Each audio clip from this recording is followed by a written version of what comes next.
ელიტარული მღვდლები საერთოდ რეალისტები არიან? აი, ჯაღმაიძე, ეს ყველა. იაკობ, ესენი ძალიან რეალისტები არიან.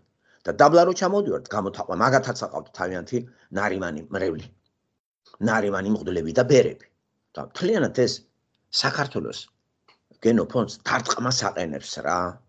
და ეს არის ბიჭო 21 საუკუნე. სად არიან ჩვენი მეცნიერები ხალხო?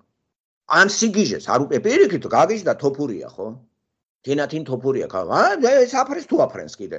ეს რა განათლებული ქალია კაცო. ყველა გიჟი დასვა მაგან თავი და გიჟობანას ეგეც თამაშობს.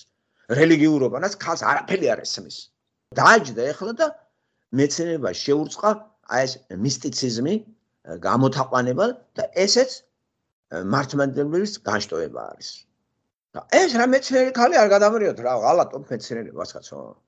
რა არის ეს? უწყობ ხელს გიჟებს? და რამდენი გიჟი დასვა იცით მაგან? ვითომ წინასწარმეტყველები, ვითომ ბოდვები და ეს ქალიც როგორ არის? უკვე ესეც რელიგიაში რო არის რა. ალეკო ცინცაძე, ესეც ვითომ მეცნიერი იყო. ეს რამ გამოათაყვანა ამასაკში?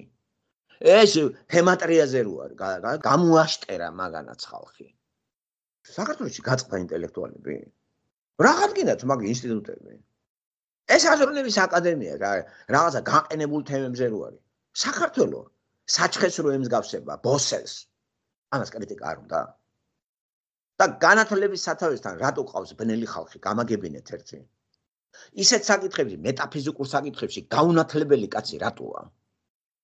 რატო არის ნარიმანა მაგალითად აი მუნჯი ამ გამაგებინეთ ერთი რა. და რამდენი ხალხია გაუბედურებული ისე რა.